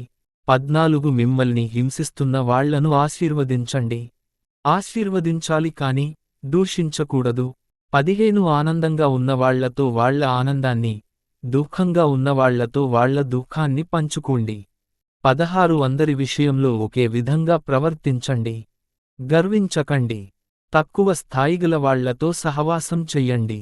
మీలో మాత్రమే జ్ఞానం ఉందని భావించకండి. 17 కీడు చేసిన వాళ్లకు కీడు చెయ్యకండి. ప్రతి ఒక్కరి దృష్టిలో మంచిదనిపించేదాన్ని చెయ్యటానికి జాగ్రత్త పడండి. 18 అందరితో శాంతంగా ఉండటానికి ప్రయత్నించండి. 19 మిత్రులారా, పగ తీర్చకోకండి. ఆగ్రహం చూపటానికి దేవునికి అవకాశం ఇవ్వండి. ఎందుకంటే లేఖనాల్లో, పగ తీర్చుకోవటం నా వంతు, నేను ప్రతీకారం తీసుకుంటాను అని వ్రాయబడి ఉంది. 20 దానికి మారుగా, మీ శత్రువు ఆకలితో ఉంటే అతనికి ఆహారం ఇవ్వండి. అతనికి దాహం వేస్తుంటే నీళ్ళివ్వండి. ఇలా చేయటం వల్ల కాలే నిప్పులు అతని తలపై కుమ్మరించినట్లు అతనికి అనిపిస్తుంది అని వ్రాయబడి ఉంది. 21 చెడు మీపై గెలుపు సాధించకుండా జాగ్రత్త పడండి. చెడ్డతనాన్ని మంచితనంతో గెలవండి. అధ్యాయం 13 అధికారులు. 1 ప్రభుత్వాన్ని దేవుడే నియమించాడు కనుక ప్రతి ఒక్కడూ ప్రభుత్వం చెప్పినట్లు చెయ్యాలి. ప్రస్తుతమున్న ప్రభుత్వాన్ని కూడా దేవుడే నియమించాడు. 2 అందువల్ల ప్రభుత్వాన్ని ఎదిరించిన వాడు దేవుని ఆజ్ఞను ఎదిరించిన వానితో సమానము. వాళ్ళు శిక్షననుభవించవలసి వస్తుంది. 3 సక్రమంగా నడుచుకునేవాళ్లు పాలకులకు భయపడరు. తప్పు చేసిన వాళ్లకే ఆ భయం ఉంటుంది. ప్రభుత్వానికి భయపడకుండా ఉండాలంటే సక్రమంగా నడుచుకోండి. అప్పుడు ప్రభుత్వం మిమ్మల్ని మెచ్చుకుంటుంది. 4 మీ మంచి కోసం ప్రభుత్వ అధికారులు దేవుని సేవకులుగా పని చేస్తున్నారు. కాని మీరు తప్పు చేస్తే భయపడవలసిందే. వాళ్ళు ఖడ్గాన్ని వృధాగా ధరించరు. దేవుని సేవకులుగా వాళ్ళు తప్పు చేసిన వాళ్లను శిక్షించటానికి ఉన్నారు. 5 అందువల్ల శిక్షింపబడుతారనే కాకుండా మీ అంతరాత్మల కోసం కూడా అధికారులు చెప్పినట్లు చెయ్యటం అవసరం. 6 అధికారులు దేవుని సేవకులు. వాళ్ళు తమ కాలాన్నంతా దీనికోసమే ఉపయోగిస్తున్నారు. అందువల్లే మీరు పన్నులు చెల్లిస్తున్నారు. 7 ఎవరికేది రుణపడి ఉంటే అది వాళ్లకివ్వండి. పన్నులు రుణపడి ఉంటే పన్నుల్ని, సుంకాలు రుణపడి ఉంటే సుంకాల్ని, మర్యాదను రుణపడి ఉంటే మర్యాదను, గౌరవాన్ని రుణపడి ఉంటే గౌరవాన్ని ఇవ్వండి. ప్రేమ. 8 తోటివాళ్లను ప్రేమిస్తే ధర్మశాస్త్రాన్నంతా అనుసరించినట్లే కనుక ఇతరులను ప్రేమించటం అనే రుణంలో తప్ప మరే రుణంలో పడకండి. 9 వ్యభిచారం చెయ్యరాదు. హత్య చెయ్యరాదు. దొంగతనం చెయ్యరాదు. ఇతరులకు చెందిన వాటిని ఆశించరాదు అనే మొదలగు ఆజ్ఞలన్నీ, నిన్ను నీవు ప్రేమించుకున్నంతగా నీ పొరుగువాణ్ణి ప్రేమించు అనే ఆజ్ఞలో మిళితమై ఉన్నాయి. 10 ప్రేమ పొరుగువానికి హాని కలిగించదు. కాబట్టి ధర్మశాస్త్రం సాధించాలి అనుకున్నదాన్ని ప్రేమ సాధిస్తుంది. 11 యేసుక్రీస్తును మనం నమ్మిన నాటికంటే నేడు రక్షణ దగ్గరగా ఉంది కనుక ప్రస్తుత కాలాన్ని అర్థం చేసుకోండి. ఆ గడియ అప్పుడే వచ్చేసింది. కనుక నిద్ర నుండి మేలుకోండి. 12 రాత్రి గడిచిపోతోంది. అంతం కాని పగలు త్వరలోనే రాబోతోంది. అందువల్ల చీకట్లో చేసే పనుల్ని ఆపి, పగటి వేళ ధరించే ఆయుధాల్ని ధరించండి. 13 పగటి వేళకు తగ్గట్టుగా మర్యాదగా మసలుకొండి. ఉగ్రత తాండవం చెయ్యకుండా, త్రాగి మత్తులు కాకుండా, వ్యభిచారం చెయ్యకుండా, నీతి లేని పనులు చెయ్యకుండా, కలహాలు, అసూయలు లేకుండా ప్రవర్తించండి. 14 యేసుక్రీస్తు ప్రభువును వస్త్రంగా ధరించండి. శారీరక వాంఛల్ని ఏ విధంగా తృప్తిపరుచుకోవాలా అని ఆలోచించటం మానుకోండి. అధ్యాయం 14. విమర్శించకండి. 1 సంపూర్ణమైన విశ్వాసం లేనివాణ్ణి నిరాకరించకండి. వాదగ్రస్తమైన సంగతుల్ని విమర్శించకండి. 2 ఒకడు అన్నీ తినవచ్చని విశ్వసిస్తాడు. కాని సంపూర్ణ విశ్వాసం లేని ఇంకొకడు కూరగాయలు మాత్రమే తింటాడు. 3 అన్నీ తినే వ్యక్తి అలా చెయ్యని వ్యక్తిని చిన్నచూపు చూడకూడదు. అదే విధంగా అన్నీ తిననివాడు, తినేవాణ్ణి విమర్శించకూడదు. అతణ్ణి కూడా దేవుడు అంగీకరించాడు కదా. 4 ఇతర్ల సేవకునిపై తీర్పు చెప్పటానికి నీవెవరవు? అతడు నిలిచినా పడిపోయినా అది అతని యజమానికి సంబంధించిన విషయానికి. ప్రభువు అతణ్ణి నిలబెట్టగలడు కనుక అతడు నిలబడగలుగుతున్నాడు. 5 ఒకడు ఒక రోజు కన్నా మరొక రోజు ముఖ్యమైనదని భావించవచ్చు. ఇంకొకడు అన్ని రోజుల్ని సమానంగా భావించవచ్చు. ప్రతి ఒక్కడూ తాను పూర్తిగా నమ్మిన వాటిని మాత్రమే చెయ్యాలి. 6 ఒక రోజును ప్రత్యేకంగా భావించేవాడు ప్రభువు పట్ల అలా చేస్తాడు. మాంసాన్ని తినేవాడు తినటానికి ముందు దేవునికి కృతజ్ఞతలు చెప్పుతాడు. కనుక అతనికి ప్రభువు పట్ల విశ్వాసం ఉందన్నమాట. తిననివాడు కూడా ప్రభువుకు కృతజ్ఞతలు చెప్పుతాడు కనుక అతనికి కూడా ప్రభువు పట్ల విశ్వాసము ఉందన్నమాట. 7 మనలో ఎవ్వరూ తమకోసం మాత్రమే బ్రతకటం లేదు. అదే విధంగా తమ కోసం మాత్రమే మరణించటం లేదు. మనం జీవిస్తున్నది ప్రభువు కొరకు జీవిస్తున్నాము. 8 మనం మరణించేది ప్రభువు కోసం మరణిస్తున్నాము. అందువల్ల మనం మరణించినా, జీవించినా ప్రభువుకు చెందిన వాళ్లమన్నమాట. 9 ఈ కారణంగానే మరణించిన వాళ్లకు, జీవించే వాళ్లకు ప్రభువుగా ఉండాలని క్రీస్తు చనిపోయి తిరిగి బ్రతికి వచ్చాడు. 10 ఇక ఇదిగో, నీవు నీ సోదరునిపై ఎందుకు తీర్పు చెబుతున్నావు? మరి మీలో కొందరెందుకు మీ సోదరుని పట్ల చిన్నచూపు చూస్తున్నారు? మనమంతా ఒకరోజు దేవుని సింహాసనం ముందు నిలబడతాము. 11 దీన్ని గురించి ఈ విధంగా వ్రాయబడి ఉంది. ప్రభువు ఈ విధంగా అన్నాడు, నాపై ప్రమాణం చేసి చెపుతున్నాను. నా ముందు అందరూ మోకరిల్లుతారు, దేవుని ముందు ప్రతి నాలుక ఆయన అధికారాన్ని అంగీకరిస్తుంది. 12 అందువల్ల మనలో ప్రతి ఒక్కడూ తనను గురించి దేవునికి లెక్క చూపవలసి ఉంటుంది. ఇతరులు పాపం చేసేలా చేయకు. 13 కాబట్టి ఇతరులపై తీర్పు చెప్పటం మానుకొందాం. అంతేకాక, మీ సోదరుని మార్గంపై అడ్డురాయి పెట్టనని, అతనికి ఆటంకాలు కలిగించనని తీర్మానం చేసుకోండి. 14 ఏ ఆహారం అపవిత్రం కాదని యేసు ప్రభువు ద్వారా నేను తెలుసుకొన్నాను. కాని ఎవరైనా ఒక ఆహారం అపవిత్రమని తలిస్తే అది అతనికి అపవిత్రమవుతుంది. 15 నీవు తినే ఆహారం వల్ల నీ సోదరునికి దుఃఖం కలిగితే నీవు ప్రేమగా ఉండటం మానుకొన్నావన్న మాట. నీ ఆహారం కారణంగా నీ సోదరుణ్ణి నాశనం చెయ్యవద్దు. అతని కోసం క్రీస్తు మరణించాడు. 16 నీ మంచి పనుల్ని ఇతరులు దూషించకుండా ప్రవర్తించు. 17 దేవుని రాజ్యం అంటే తినటం, త్రాగటం కాదన్నమాట. అది పవిత్రాత్మ ద్వారా లభించే నీతికి, శాంతికి, ఆనందానికి సంబంధించింది. 18 ఈ విధంగా క్రీస్తు సేవ చేసిన వాణ్ణి దేవుడు మెచ్చుకుంటాడు. ఇతరులు కూడా మెచ్చుకుంటారు. 19 అందువల్ల మనము శాంతికి, మన అభివృద్ధికి దారి తీసే కార్యాలను చేద్దాం. 20 ఆహారం కొరకు దేవుని పనిని నాశనం చెయ్యకూడదు. అన్ని ఆహారాలు తినవచ్చు. కాని, ఇతరుల ఆటంకానికి కారణమయ్యే ఆహారాన్ని తినటం అపరాధం. 21 నీ సోదరుడికి ఆటంక కారకుడివి అవటం కన్నా, మాంసాన్ని తినకుండా ఉండటం, ద్రాక్షారసం త్రాగకుండా ఉండటం లాంటి పనులేవీ చెయ్యకుండా ఉండటం ఉత్తమం. 22 అందువల్ల వీటి విషయంలో నీవు ఏది నమ్మినా ఎలా ఉన్నా అది నీకు, దేవునికి సంబంధించిన విషయానికి. తానంగీకరిస్తున్న వాటి విషయంలో తనను తాను నిందించుకోని వ్యక్తి ధన్యుడు. 23 సందేహిస్తూ తినే వ్యక్తి విశ్వాసం లేకుండా తింటున్నాడు. కనుక దేవుడతనికి శిక్ష విధిస్తాడు. విశ్వాసంతో చేయని పనులన్నీ పాపంతో కూడుకొన్నవి. అధ్యాయం 15. 1 సంపూర్ణ విశ్వాసం గల మనము సంపూర్ణ విశ్వాసం లేనివాళ్ల బలహీనతల్ని సహించాలి. మనం మన ఆనందం మాత్రమే చూసుకోకూడదు. 2 ప్రతి వ్యక్తి తన సోదరుని మేలు కోసం, అభివృద్ధి కోసం అతనికి అనుగుణంగా నడుచుకోవాలి. 3 క్రీస్తు కూడా తన ఆనందం మాత్రమే చూసుకోలేదు.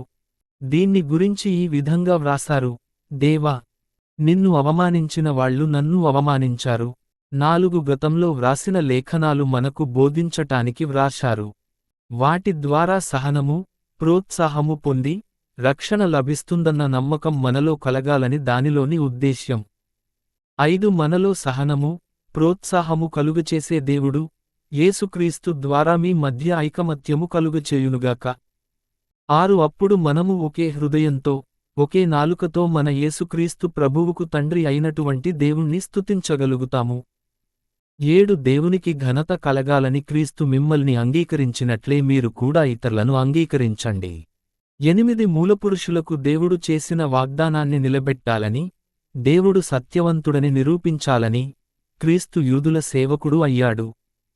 9 యూదులు కానివాళ్లు దేవుని అనుగ్రహం కోసం ఆయన్ని స్తుతించాలని క్రీస్తు ఉద్దేశ్యం. ఈ సందర్భాన్ని గురించి ఈ విధంగా వ్రాయబడి ఉంది: ఈ కారణంగానే యూదులు కాని వాళ్లతో కలిసి నిన్ను స్తుతిస్తాను. నీ పేరిట భక్తి గీతాలు పాడతాను. 10 మరొక చోట: యూదులు కాని ప్రజలారా, మీరు కూడా దేవుని ప్రజలతో ఆనందించండి. 11 ఇంకొక చోట ఇలా వ్రాయబడి ఉంది: యూదులు కాని ప్రజలారా, ప్రభువును స్తుతించండి, ఆయన్ని స్తుతిస్తూ గీతాలు పాడండి. 12 యెషయా ఒక చోట ఈ విధంగా అన్నాడు: యెష్షయి వంశవృక్షం యొక్క వేరు చిగురిస్తుంది. ఆయన దేశాలను పాలిస్తాడు. యూదులు కానివాళ్లు ఆయనలో నిరీక్షిస్తారు. 13 రక్షణ లభిస్తుందని నిరీక్షణ కలిగించే ఆ దేవుడు మీలో ఉన్న విశ్వాసం ద్వారా మీకు సంపూర్ణమైన ఆనందాన్ని, శాంతిని కలుగచేయుగాక. అప్పుడు మీలో ఉన్న నిరీక్షణ పరిశుద్ధాత్మ శక్తి ద్వారా పొంగి పొర్లుతుంది. ఉద్దేశ్యం: 14 సోదరులారా, మీలో మంచితనముందని, సంపూర్ణమైన జ్ఞానం మీలో ఉందని, పరస్పరం బోధించుకోగల సామర్థ్యం మీలో ఉందని నాకు నమ్మకం ఉంది. 15 అయినా నేను కొన్ని విషయాల్ని గురించి మీకు జ్ఞాపకం చెయ్యాలని వాటిని గురించి మీకు ధైర్యంగా వ్రాసాను. దేవుడిచ్చిన వరం వల్ల ఇది చెయ్యగలిగాను. ఆ వరము ఏదనగా 16 నేను యాజకునిగా పనిచేస్తూ దైవసందేశాన్ని యూదులు కానివాళ్లకు బోధించాలని దేవుడు నన్ను యేసుక్రీస్తుకు సేవకునిగా చేశాడు. ఇందువలన యూదులు కానివాళ్లు పరిశుద్ధాత్మ ద్వారా పవిత్రం చేయబడి దేవునికి అంగీకారమైన సంతానం కాగలరు. 17 అందువల్ల నేను యేసుక్రీస్తు ద్వారా దేవుని సేవ చేస్తున్నందుకు గర్విస్తున్నాను. 18 క్రీస్తు నా ద్వారా చేసిన వాటిని గురించి మాత్రమే నేను ధైర్యంగా చెప్పుకుంటాను. యూదులు కానివాళ్లు నేను చేసిన బోధనల ద్వారా, నా కార్యాల ద్వారా దైవసందేశాన్ని అనుసరించేటట్లు క్రీస్తు చేశాడు. 19 గుర్తుల ద్వారా, అద్భుతాల ద్వారా, పరిశుద్ధాత్మ శక్తి ద్వారా ఈ పని సాధించాడు. అందుకే యెరూషలేము నుండి ఇల్లూరికు దాకా అన్ని ప్రాంతాలలో క్రీస్తు యొక్క సువార్తను ప్రకటించగలిగాను. 20 క్రీస్తును గురించి తెలియని ప్రాంతాలలో సువార్తను ప్రకటించాలనే ఆశయం నాలో ఉంది. మరొకడు వేసిన పునాదిపై ఇల్లు కట్టటం నాకిష్టం లేదు. 21 అందుకే ఈ విధంగా వ్రాయబడి ఉంది: ఆయన్ని గురించి చెప్పబడిన వాళ్ళు చూస్తారు, కాని వాళ్ళు తెలుసుకుంటారు. ఆయన్ని గురించి వినని వాళ్ళు అర్థం చేసుకుంటారు. రోము నగరాన్ని దర్శించాలని ప్రయత్నం. 22 మీ దగ్గరకు రావటానికి ఈ పరిస్థితుల కారణంగా నాకు ఎన్నో ఆటంకాలు కలిగాయి. 23 ఈ ప్రాంతంలో నేను చేయవలసిన పని ముగిసింది. అంతేకాక ఎన్నో సంవత్సరాల నుండి మిమ్ముల్ని కలుసుకోవాలనుకుంటున్నాను. 24 నేను స్పెయిను దేశానికి వెళ్లేటప్పుడు రోము నగరానికి వచ్చి కొన్ని రోజులు మీతో ఆనందంగా గడపాలని ఆశిస్తున్నాను. అక్కడి నుండి నేను ప్రయాణం సాగించినప్పుడు మీరు నాకు సహాయం చేస్తారని ఆశిస్తున్నాను. 25 కాని ప్రస్తుతం నేను యెరూషలేములోని దేవుని ప్రజలకు సహాయం చెయ్యటానికి అక్కడికి వెళ్తున్నాను. 26 ఎందుకంటే యెరూషలేములోని దేవుని ప్రజల్లో ఉన్న పేదవాళ్ల కోసం మాసిదోనియా, అకయ ప్రాంతాలలోని సోదరులు చందా ఇవ్వటానికి ఆనందంగా అంగీకరించారు. 27 వాళ్ళు ఈ చందా ఆనందంగా ఇచ్చారు. వాళ్లకు వీళ్ళు సహాయం చెయ్యటం సమంజసమే. ఎందుకంటే యూదులు కానివాళ్ళు యెరూషలేములోని దేవుని ప్రజలు ఆత్మీయ ఆశీర్వాదంలో భాగం పంచుకొన్నారు. కనుక తమకున్న వాటిని వీళ్ళు వాళ్లతో పంచుకోవటం సమంజసమే. 28 ఈ కార్యాన్ని ముగించి వాళ్లందరికీ చందా తప్పక ముట్టేటట్లు చూసి స్పెయిను దేశానికి వెళ్లే ముందు మిమ్మల్ని చూడటానికి వస్తాను. 29 నేను మీ దగ్గరకు వచ్చినప్పుడు క్రీస్తు నుండి సంపూర్ణంగా ఆశీస్సులు పొంది వస్తానని నాకు తెలుసు. 30 సోదరులారా, మన యేసుక్రీస్తు ప్రభువు ద్వారా, పరిశుద్ధాత్మ ప్రేమ ద్వారా మిమ్మల్ని వేడుకునేదేమిటంటే, నా కోసం దేవుణ్ణి హృదయపూర్వకంగా ప్రార్థించండి. 31 యూదయ ప్రాంతంలోని విశ్వాసహీనుల నుండి నేను రక్షింపబడాలని, యెరూషలేములోని దేవుని ప్రజలు నా సహాయాన్ని ఆనందంగా అంగీకరించాలని ప్రార్థించండి. 32 తదుపరి, నేను దేవుని చిత్తమైతే మీ దగ్గరకు ఆనందంగా వచ్చి మీతో సమయం గడుపుతాను. 33 శాంతి ప్రదాత అయినటువంటి దేవుడు మీ అందరికీ తోడుగా ఉండుగాక. ఆమేన్. అధ్యాయం 16. కుశలములు. 1 కేంక్రేయ పట్టణంలో ఉన్న సంఘానికి సేవ చేస్తున్న మన సోదరి ఫీబే చాలా మంచిది. 2 దేవుని ప్రజలకు తగిన విధంగా ప్రభువు పేరట ఆమెకు స్వాగతం చెప్పండి. ఆమె అనేకులకు చాలా సహాయం చేసింది. నాకు కూడా చాలా సహాయం చేసింది. కనుక ఆమె మీ నుండి సహాయం కోరితే ఆ సహాయం చెయ్యండి.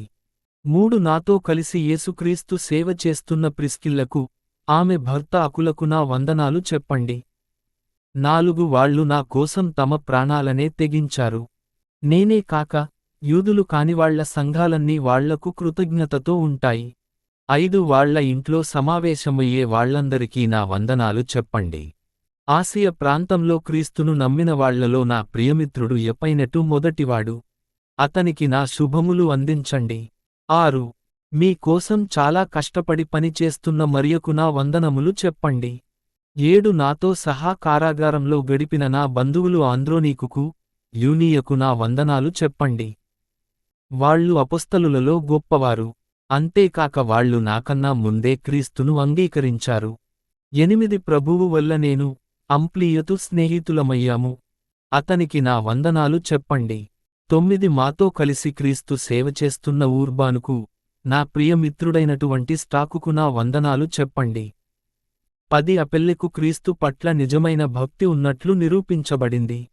అతనికి నా వందనాలు చెప్పండి. అరిస్టోబూలు కుటుంబానికి చెందిన వాళ్లకు వందనాలు చెప్పండి. 11 హెరోదియోను నా బంధువు. అతనికి వందనాలు చెప్పండి. ప్రభువుకు చెందిన నార్కిస్సు కుటుంబాన్ని అడిగానని చెప్పండి. 12 ప్రభువు కోసం కష్టించి పని చేస్తున్న త్రుపైన, త్రుఫోసా అనే స్త్రీలకు నా వందనాలు చెప్పండి. మరొక స్త్రీ పెర్సిసు చాలా కష్టించి పని చేసింది. ఆమెకు నా వందనాలు చెప్పండి. 13 ప్రభువు ఎన్నుకున్న రూపునకు, అతని తల్లికి నా వందనాలు చెప్పండి. అతని తల్లి నాకు కూడా తల్లిలాంటిది. 14 అసుంక్రితుకు, ప్లెగోనుకు, హెర్మేకు, పత్రొబకు, హెర్మాకు, వాళ్లతో ఉన్న ఇతర సోదరులకు వందనాలు చెప్పండి. 15 పిలొలోగుకు, యూలియా అనే సోదరికి, నేరియకు, అతని సోదరికి, ఒలుంపాకు, వాళ్లతో ఉన్న దేవుని ప్రజలందరికీ వందనాలు చెప్పండి. 16 మీరు ఒకరినొకరు కలిసినప్పుడు పవిత్రమైన ముద్దులతో పరస్పరం శుభాకాంక్షలు తెలుపుకోండి. క్రీస్తు సంఘాలన్నీ మీకు శుభాకాంక్షలు తెలుపుతున్నాయి. 17 సోదరులారా, నేను మిమ్మల్ని అర్థించేదేమిటంటే చీలికలు కలిగించేవాళ్లను, మీ దారికి ఆటంకాలు కలిగించేవాళ్లను, మీరు నేర్చుకున్న వాటికి వ్యతిరేకంగా బోధించేవాళ్లను గమనిస్తూ వాళ్లకు దూరంగా ఉండండి. 18 అలాంటి వాళ్ళు యేసుక్రీస్తు ప్రభువు సేవ చెయ్యరు. దానికి మారుగా వాళ్ళు తమ కడుపులు నింపుకుంటారు. మంచి మాటలు ఆడుతూ, ముఖస్తుతి చేస్తూ అమాయకుల్ని మోసం చేస్తూ ఉంటారు. 19 మీరు క్రీస్తును చాలా విధేయతతో అనుసరిస్తున్నారన్న విషయానికి అందరూ విన్నారు. అందువల్ల మీ విషయంలో చాలా ఆనందంగా ఉంది. మీరు మంచివాటిని గురించి జ్ఞానం సంపాదిస్తూ చెడు విషయంలో అజ్ఞానులుగా ఉండాలని నా కోరిక. 20 శాంతిదాత అయినటువంటి దేవుడు త్వరలోనే సాతాన్ను మీ కాళ్ల క్రింద అణగత్రొక్కుతాడు. మన యేసుక్రీస్తు ప్రభువు యొక్క అనుగ్రహం మీకు తోడుగా ఉండుగాక. 21 నాతో కలిసి సేవ చేస్తున్న తిమోతి మీకు వందనములు తెలుపుతున్నాడు. నా బంధువులు, లూకియ, యాసోను, సోసిపత్రు కూడా మీకు వందనాలు తెలుపుతున్నారు. 22 పౌలు చెప్పుచున్న ఈ లేఖను వ్రాస్తున్న తెర్తియు అనే నేను ప్రభువు పేరిట మీకు శుభాకాంక్షలు తెలుపుతున్నాను. 23 మొత్తం సంఘానికి, నాకు ఆతిథ్యమిస్తున్న గాయి మీకు వందనాలు చెప్పుతున్నాడు. పట్టణ కోశాధికారి అయిన ఎరస్తు, మా సోదరుడు క్వర్తు మీకు వందనాలు తెలుపమన్నారు. 24 నేను బోధించే సువార్తానుసారం, యేసుక్రీస్తును గురించి ప్రకటించిన సందేశానుసారం ఎన్నో సంవత్సరాల నుండి దాచబడి ప్రస్తుతం వ్యక్తం చెయ్యబడిన ఈ రహస్య సత్యం ప్రకారం, మీలో ఉన్న విశ్వాసాన్ని దృఢపరచగలుగుతున్న ఆ దేవుణ్ణి స్తుతించుదాం. 26 కాని ఇప్పుడు ప్రవక్తల వ్రాతల మూలంగా ఆ రహస్య సత్యం బయటపడింది. అందరూ దేవుణ్ణి విశ్వసించి విధేయతతో ఆయన్ని అనుసరించాలని అమరుడైన దేవుని ఆదేశానుసారం అన్ని దేశాలకు ఆ రహస్యం తెలుపబడింది. 27 సర్వజ్ఞుడైనటువంటి దేవునికి, యేసుక్రీస్తు ద్వారా సదా మహిమ కలుగుగాక. ఆమేన్.